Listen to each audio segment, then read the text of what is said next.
అమెరికాలోని బోస్టన్ రఫీ డేవిడ్లు కాలేజీలో స్నేహితులు. రఫీ జర్నలిజంలో పీజీ చేయాలనుకున్నాడు.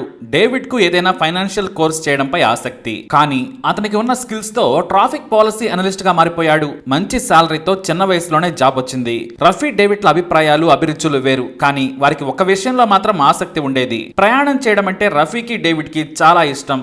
దీంతో చాలా రోజులు ప్లాన్ చేసుకుని తాము చేసే ఉద్యోగాలకు సెలవులు పెట్టారు. 1999 జూలై 2వ వారంలో క్రాస్ కంట్రీ అడ్వెంచర్ కు బయలుదేరారు. ఎందుకంటే రఫీ పీజీ కోసం కాలిఫోర్నియా వెళ్లిపోవాలనుకున్నాడు. జాబ్ కు కూడా 2 నెలల్లో రిజైన్ చేస్తానని కంపెనీకి నోటీస్ కూడా ఇచ్చేశాడు. అందుకే తన స్నేహితునితో ఒకసారి అడ్వెంచర్ టూర్ వేయాలని ప్లాన్ చేసి మొదలు పెట్టారు.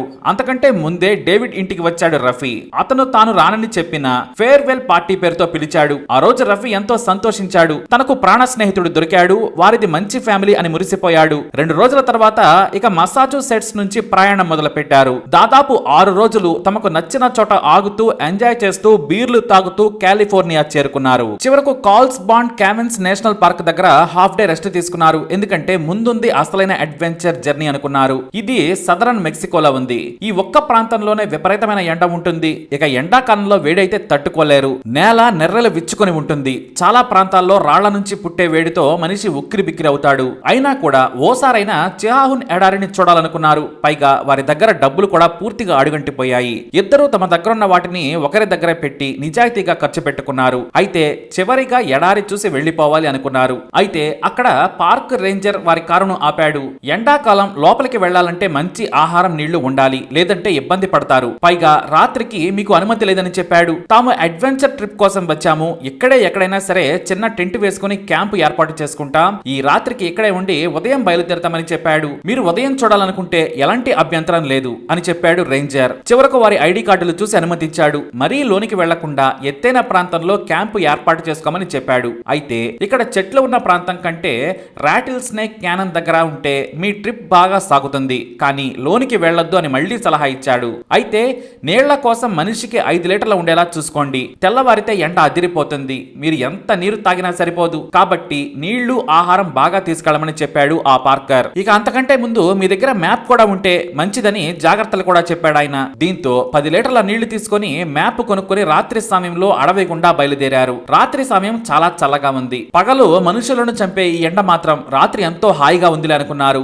ఎత్తైన ప్రాంతంలో ఉందామని చెప్పి 20 కిలోమీటర్లు దాటి వెళ్లారు. ఓ చోట కారును ఆపి నడుచుకుంటూ ఎత్తైన ప్రాంతంలో క్యాంపును ఏర్పాటు చేసుకున్నారు. పురుగులు పాములు వస్తాయేమన్న భయంతో చిన్న మంట కూడా ఏర్పాటు చేసుకున్నారు. అదే మంటలో హాట్ డాగ్స్ ను ఉడికించుకుని తిన్నారు. తెల్లవారుజామున 5 గంటలకే నిద్ర లేచారు. కొండ మీద నుంచి ఆ ప్రాంతాన్ని చూసి డేవిడ్, నా జీవితంలో ఇదే బెస్ట్ టూర్ అన్నాడు. ఎందుకు అలా అంటావు? మనం మున్ముందు ఎన్నిసార్లు ఇక్కడికి వస్తామని అన్నాడు. అయితే సరదాగా ట్రెక్కింగ్ చేద్దామా అనుకుంటూ డేవిడ్ రెడీ అవ్వమని చెప్పాడు. దీంతో సరేనని వాటర్ బాటిల్స్ చేతిలో పట్టుకుని బయలుదేరారు. ఎండ తీవ్రత ఎక్కువ కావడంతో కొంత దూరం వెళ్ళాక వారికి శక్తి మొత్తం పోయింది.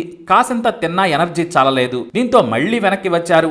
ఎండ వేడికి తట్టుకోలేక క్యాంపులోనే ఉండిపోయారు. కనీసం చెట్ల కింద ఉందామన్నా వారికి ఎక్కడా కనిపించలేదు. కొండ నీడన విపరీతమైన వేడి ఉంది. దీంతో ఆ మరునాడు కారు దగ్గరకు వెళ్లిపోదాంలే అనుకున్నారు. కానీ ఇక్కడే పొరపాటు చేశారు. క్యాంపు టెంట్ ని మొత్తం పీకేసి బ్యాగులో సర్దుకున్నారు రఫీ, డేవిడ్. ఇద్దరు ప్రయాణం మొదలు పెట్టారు. 2 కిలోమీటర్ల దూరంలో ఉన్న కారు ఎక్కడా కనిపించడం లేదనుకున్నారు. ప్రయాణం సాగుతోంది, కానీ కారు ఎక్కడ ఉందో తెలియడం లేదు. నీళ్లు అయిపోతున్నాయి. బిస్కెట్ ప్యాకెట్లు ఉన్నాయి, కానీ నీళ్లు దొరికే పరిస్థితి మాత్రం కనిపించలేదు.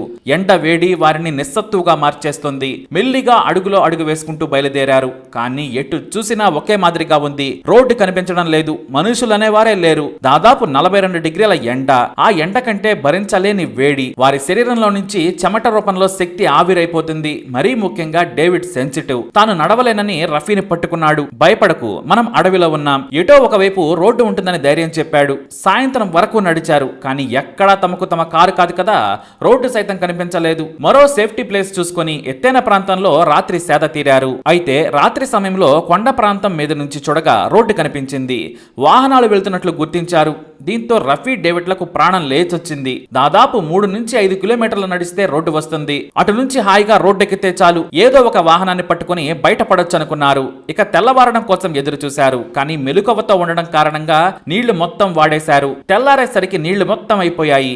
శరీరం నిస్సత్తువుగా మారిపోయింది. ఉదయాన్నే చల్లటి గాలి వీస్తుండడంతో వేగంగా ప్రయాణం మొదలుపెట్టారు. రాత్రి సమయంలో కనిపించిన వాహనాల వెలుగు ఇటు నుంచే అనుకుంటూ ప్రయాణం మొదలుపెట్టారు. కానీ ఉదయం 11 గంటల వరకు నడిచిన ఆ రోడ్డు వారికి కనిపించలేదు. అటువైపు రోడ్డే లేదనుకున్నారు. పైగా వారు వచ్చిన ప్రదేశం నుంచి పూర్తిగా వ్యతిరేక దిశలో నడిచారు. ఇక వారికి భయం వేసింది. అడవిలోనే చనిపోతామనుకున్నారు. డేవిడ్ మాత్రం ఇక మనం బయటపడడం కష్టమే, మన కోసం ఎవరు రారని చెప్పాడు. రఫీ మాత్రం భయపడద్దు, శక్తి కూడా తీసుకుని ధైర్యంగా ఉండాలని చెప్పాడు. చివరకు బరువును మోసే ఓపిక లేక క్యాంప్ టెంట్ ను ఓ పక్కన పడేశారు. మ్యాప్ ను చదివినా ఏమీ అర్థం కావడం లేదు. ఆ మ్యాప్ ను అర్థం చేసుకోవడం వారి తరం కాలేదు. ఇద్దరు ఒకవైపు అంటే మరోవైపుని అరుచుకున్నారు. ఒంట్లో శక్తి లేదు, పైగా దాహం. ఇక మెదడును ముద్దుబారేలా చేస్తుంది వేడి. దీంతో ఇద్దరు ఒక అంచనాకు వచ్చారు. ఉత్తరం వైపు ప్రయాణం మొదలు పెట్టారు. మ్యాప్ ను తమకు నచ్చినట్లుగా అర్థం చేసుకున్నారు. కానీ నీళ్లు లేక డేవిడ్ నడవలేకపోయాడు. గొంతెండిపోయింది, ప్రాణం మాత్రమే ఉంది. శరీరం మొత్తం ఎండకు వేడికి ఉడికిపోయింది. నాకు నీళ్లు కావాలి, ఏం చేద్దామన్నాడు రఫీ. దీంతో దగ్గరలో కనిపించిన నాగజముడు కాయలను రఫీ తెంచాడు. వాటిని డేవిడ్ కు ఇచ్చాడు. వీటితో కాసింత గొంతు తడుపుకో, భయపడొద్దన్నాడు. తన పరిస్థితి కూడా దారుణంగా ఉన్న డేవిడ్ భయపడతాడనే కారణంతో రఫీ తన బాధను గుండెలోనే దాచుకున్నాడు. అలా ఆ కాయలు తిని నడిచి నడిచి అలసిపోయారు. ఇక శక్తి లేదు. డేవిడ్ కు కన్నీరు కూడా రావడం లేదు. రాత్రి సమయంలో ఓ చోట పడుకున్నారు. తెల్లవారేసరికి కనీసం పైకి లేచే శక్తి కూడా లేదు. మెల్లిగా నడవడం మొదలు పెట్టారు. ఇద్దరు ఎక్కడ నీడ కనిపిస్తే అక్కడ కాసేపు పడుకుని ప్రయాణం మొదలు పెట్టారు. కానీ డేవిడ్ మాత్రం ఇక తాను ముందుకు కదలలేనన్నాడు. దాహం దాహం అంటూ ఉండడంతో మూత్రం తాగటమే దారి అనుకున్నారు. ఇద్దరూ వేరువేరు బాటిల్స్ లో మూత్రం పోసి తాగారు. గొంతులో తడి ఆరింది. కానీ డేవిడ్ ను అది మరింత ప్రమాదానికి గురి చేసింది. వాంతులు మొదలయ్యాయి. ఈలోపు తెల్లారింది. మళ్లీ ఎండ మోత మోగుతోంది. ఇక మూత్రం తాగిన తర్వాత రఫీకి కడుపు నొప్పి మొదలైంది. మోషన్స్ రావడం స్టార్ట్ అయ్యాయి. నిస్సత్తువుగా మారాడు. డేవిడ్ తాను ఇక బ్రతకనన్నాడు. నేను ఈ బాధ భరించలేను రఫీ, నా వల్ల కాదన్నాడు. నన్ను చంపేయమని కోరాడు. నా వల్ల కూడా కాదు డేవిడ్, కానీ చనిపోవడం ఎందుకు, పైగా నేను నిన్ను చంపలేను. మన ఇద్దరి దగ్గర చిన్న కత్తులున్నాయి, గొంతు కోసేసుకుని చనిపోదామన్నాడు. గొంతు కోసుకుంటే ఎక్కువసేపు బాధ భరించాలి, నా వల్ల కాదు. ఎడమ జేబులో కత్తి ఉంది, తీసి ఒకే పొడితో చనిపోయేలా పొడవమన్నాడు. ఆ తర్వాత నువ్వు పొడుచుకో, మనం ఇలా నొప్పిని భరించి ముందుకు సాగలేమన్నాడు. చివరకు డేవిడ్ తన బాధను భరించలేక రఫీ కాళ్లు పట్టుకున్నాడు. నన్ను చంపే, ఇది పాపం కాదు, నువ్వు నాకు చేసే మేలు. నాకు మాట రావడం లేదని కింద పడుకున్నాడు. కాసింత నీడలో విపరీతమైన వేడి వారిని ఉక్కిరి బిక్కిరి చేసింది. మరోవైపు రఫీకి పైకి లేచే ఓపిక లేక పడుకుండిపోయాడు. కానీ నన్ను చంపమని డేవిడ్ ఏడుస్తూ బ్రతిమలాడడంతో చివరిసారిగా డేవిడ్ కళ్ళలోకి చూశాడు. కత్తి తీసుకుని అతని ఛాతి మీద పొడిచాడు. కానీ డేవిడ్ చనిపోలేదు. వన్ మోర్ రఫీ అన్నాడు డేవిడ్. ఈసారి బలంగా గుండెల్లోకి దించాడు.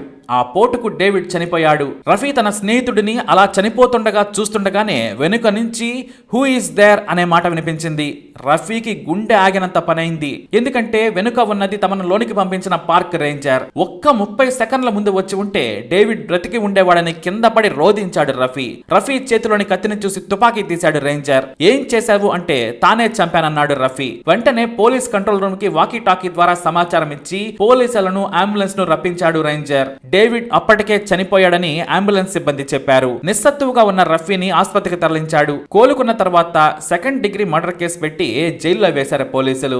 అయితే తాను డేవిడ్ కోరిక మేరకు చంపానని కోర్టులో చెప్పాడు రఫీ. కానీ పోలీసులు ఒప్పుకోలేదు, నమ్మలేదు. 3 రోజులకే ఎంత శక్తి లేకున్నా స్నేహితుడిని ఎవరో చంపరు. రఫీకి ఏదో పాత పగ ఉంది, అది జలసీ కూడా కావచ్చని పోలీసు తరపు లాయర్లు వాదించారు. నేను ఒప్పుకుంటున్నాను, మీరేమనుకున్నా నాకు పర్వాలేదు, నేను శిక్షకు సిద్ధమన్నాడు రఫీ. మరోవైపు డేవిడ్ కుటుంబ సభ్యులు కూడా రఫీ మాటలను నమ్మలేదు. కానీ అతను డేవిడ్ ను చంపడానికి కారణం మాకు తెలియదు, అసలు అర్థం కావడం లేదని కోర్టుకు తెలియజేశారు. దీంతో 15 ఏళ్ల జైలు శిక్షను రఫీకి విధించింది న్యాయస్థానం. అయితే తప్పనిసరి పరిస్థితులలో నేరం చేశాడు రఫీ. నిజాయితీగా ఒప్పుకున్నాడు కాబట్టి ప్రత్యేక చట్టాలను అనుసరించి 13 ఏళ్ల శిక్షను తొలగించారు. ఆ తర్వాత 2002లో జైలు నుంచి విడుదలయ్యాడు రఫీ. తమ స్నేహం, ప్రయాణం, స్నేహితుడి మరణంపై 2 పుస్తకాలు రాశాడు రఫీ. కానీ అతను చెప్పిన సమాధానాలు మాత్రం ఎవ్వరికీ నమ్మకం కలిగించలేదు. అందుకే డేవిడ్ మరణం ఎప్పటికీ మిస్టరీయే. రఫీ మాత్రం ప్రముఖ దినపత్రికలో సీనియర్ జర్నలిస్ట్ గా నేటికి పనిచేస్తున్నాడు. సరదాగా టూర్ కి బయలుదేరిన డేవిడ్ మాత్రం మళ్లీ ప్రాణాలతో తిరిగి రాలేదు. ఆ మిస్టరీ రహస్యం రఫీకి మాత్రమే తెలుసు.